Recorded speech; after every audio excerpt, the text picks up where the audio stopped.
Hey crafty people, in this video we're going to be talking about weaving and your ends.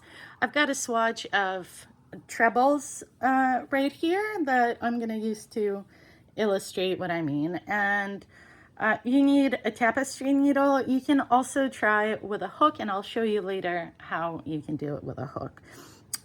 So I've got the top stitch here. You can see that it's a little loose. If I pull it apart, it'll come undone.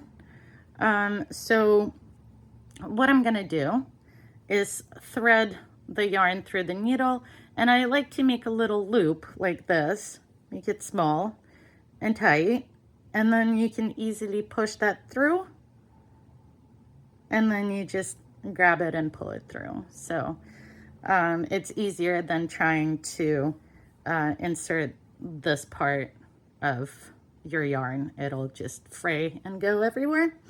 So here's the top of my swatch. I cannot put the yarn into this loop because it'll unravel the stitch.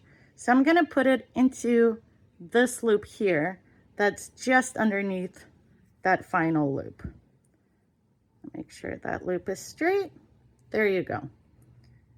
So that secured that loop. And now what I'm gonna do is look at the yarn, and that's basically all you wanna do is imitate how the yarn falls within the stitch. So I'm gonna look at the yarn and see, okay, from this spot, the yarn is going over here. So I'm gonna go ahead and imitate that line right there. And pull that through. Okay, don't pull it too tight because then you're messing with the height of the stitch. And then, okay, yarn's coming out from here. Where does this yarn go? Oh, it's going in here. Okay, I'll put my needle in there. Okay, I ended up at the back of the work. Where does the yarn go?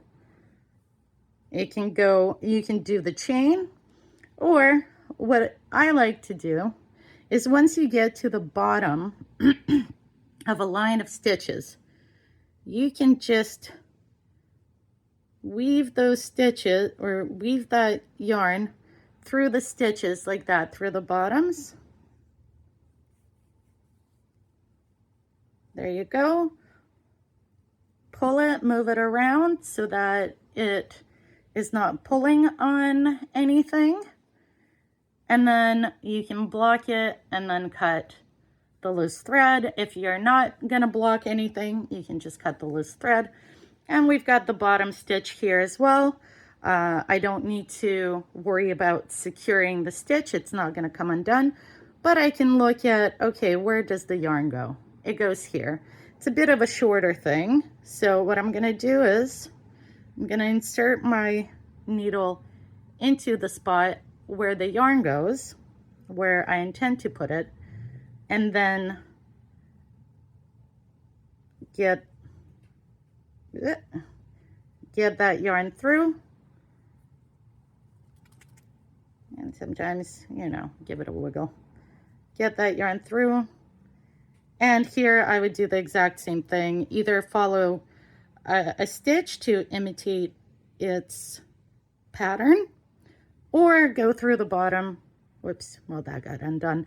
Or go through the bottom and just pull it through the stitches here. It's not gonna show. If you don't have a tapestry needle, you can achieve the same thing with your hook. It is gonna be a little trickier, but you can do it. So let's say I'm going through the bottom here.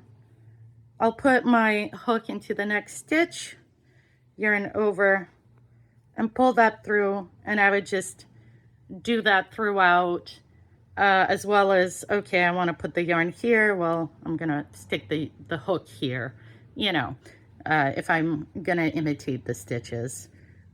So let's say I want the yarn to go up this way. I'm gonna stick my hook in here into the stitch,